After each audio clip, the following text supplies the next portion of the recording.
So I don't know whether a miracle happened or what.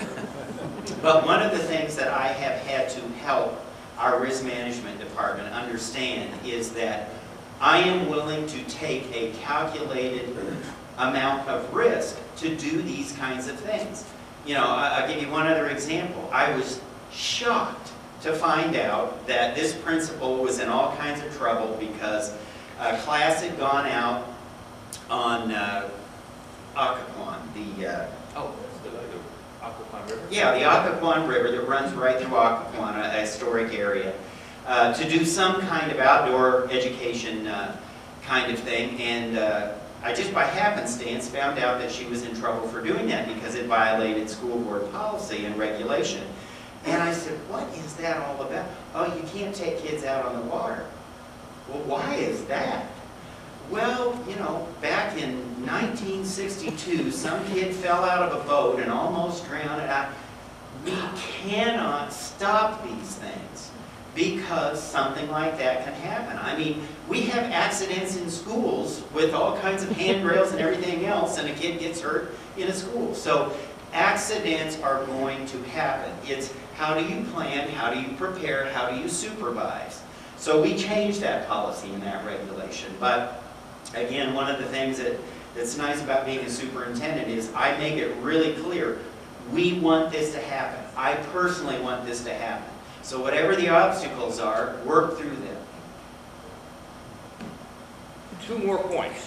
One of the big impediments to working with schools and with kids is the cost of transportation. One of the great advantages for a school district is they have buses transport 50,000 kids at any one time. And you know what it costs? If you don't have to rent the buses and all you're really paying for is an extra hour or 2 of driver time and the diesel fuel, it's a huge reduction in the out-of-pocket costs to involve the kids. So I think some tremendous things. And Steve, you've got to tell the story about motivating cafeteria workers. Is this about the awards ceremony? The Prince William County received the largest number of gold awards for cafeterias of any large school division in America a couple of years ago. And it was really something because, as you know, nationally there's a lot of talk.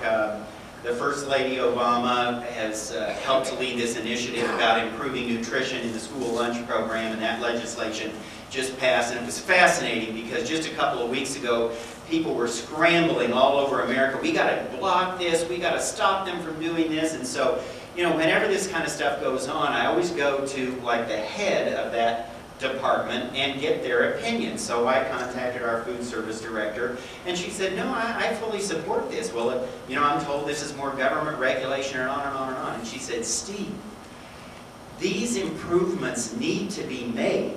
The good news is we already made almost every one of them in Prince William County over the last 5 years. We're set to go. Well, what led to these awards a few years ago is we started making changes in the nutritional value of meals, of you know, eliminating and replacing white flour products with whole grain products, and just removing a whole host of fast foods and all kinds of things that in the beginning people thought the world was going to end, and you know, we weren't going to be able to be solvent fiscally if we did this because we make a lot of money off those snacks. Well, we offer different kinds of snacks, and we continue to make the kind of revenue that we had before. But when we got all these awards, we had the Secretary of Agriculture who personally came to Prince William County to give out these awards, and what we did is we built a gigantic star. So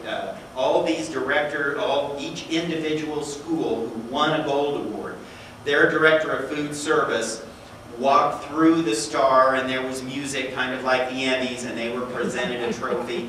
And the reason we did that is because we thought, you know, how many food service workers have ever gotten that kind of notoriety and that kind of attention? And sometimes it's those little things that we do with people that motivate them to carry on what we're all interested in doing for our young people.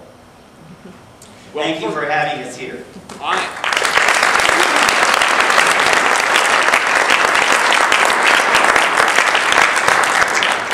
fun about this great nation of ours is there are innovators, there are leaders, there are people who get it, whether it's in medicine like Michael, whether it's in education like Steve and Keith, whether it's in recreation like Doug and the late Brian O'Neill. And isn't it fun to be around people who get it and lead the way? So thank you again.